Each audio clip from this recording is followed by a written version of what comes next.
I stared at the necklace in my palm, the tiny engraving inside the locket glinting under the kitchen light. To my forever with all my love, D. My girlfriend's name started with an S. Who the hell was D? That moment hit me like a freight train. I'd found it tucked in her jewelry box while looking for a spare key. And now everything I'd ignored for months crashed down. But let's back up. I'm Alex, 32, a graphic designer in Seattle. Rainy days here match my mood most times, buried in client deadlines from my home office. Sarah and I had been together for 4 years, starting strong after meeting at a local art exhibit. She worked in marketing for a tech firm downtown, always buzzing with energy I envied. Lately, though, things felt off. She'd come home late, citing team dinners or project crunches, her phone glued to her hand even during our quiet evenings on the couch. I'd notice her smiling at texts, brushing it off as work stress when I asked. Our intimacy had dwindled. She'd turn away in bed, saying she was exhausted, leaving me staring at the ceiling, wondering if I was the problem. I cooked her favorite meals, planned weekend hikes in the Olympics, but her responses were polite nods like I was a roommate she'd outgrown. The necklace changed everything. It was a delicate gold chain with a heart-shaped pendant, something she'd worn a few times recently, claiming it was a thank you gift from her boss for a successful campaign. Just a token, she'd said, fiddling with it absent-mindedly. But that engraving screamed intimacy. I waited until she got home that evening, the piece hidden in my pocket. We sat at the dinner table, picking at pasta I'd made, the air thick with unspoken tension. Sarah, I said, my voice steady despite the knot in my gut. This necklace. You said it was from work? She glanced up, fork pausing midair. Yeah, why? I pulled it out, opened the locket, and slid it across the table. Who's D? Her face drained of color. She set down her fork, eyes flicking to the engraving, then back to me. No denial, just a long silence. Finally, she sighed. David. From the office. David?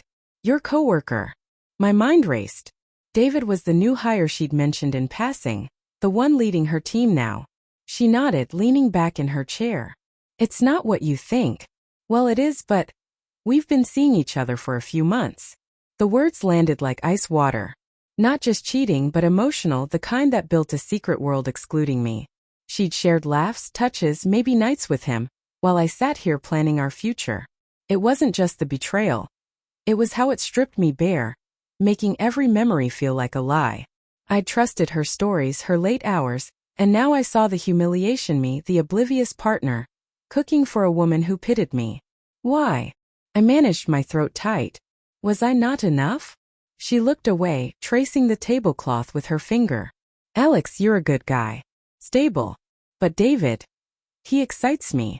Makes me feel alive again. With you it's comfortable, but that's all it is. Convenient. Convenient. That word sliced deeper than any shout. No passion in her voice, just flat honesty, like discussing the weather. Your feelings, she added softly. They matter, but not enough to stay.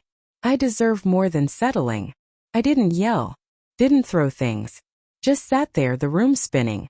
She packed a bag that night, saying she'd crash with a friend, probably him.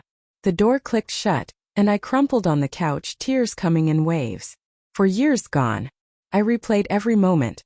The way she'd pull away from my hugs, her distracted kisses. How had I missed it? Or worse, ignored it to keep the peace? My identity shattered, the reliable boyfriend, now the fool. Friends would whisper, pity in their eyes.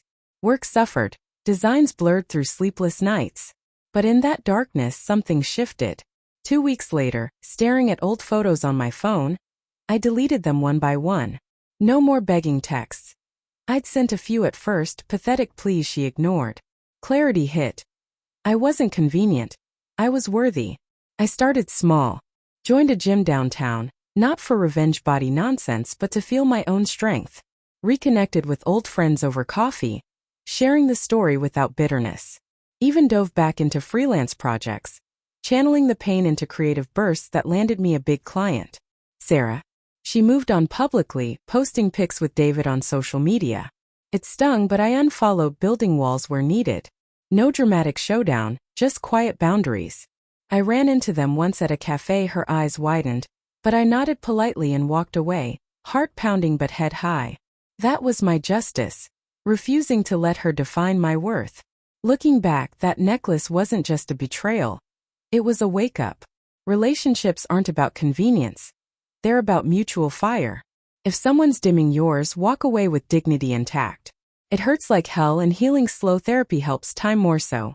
But on the other side, you're freer, stronger. Trust me, if you're in that fog, recognize the signs early. Protect your heart, because you deserve someone who engraves your initial, not hides another's. And if it ends, know this: the real tale is how you rise, one deliberate step at a time.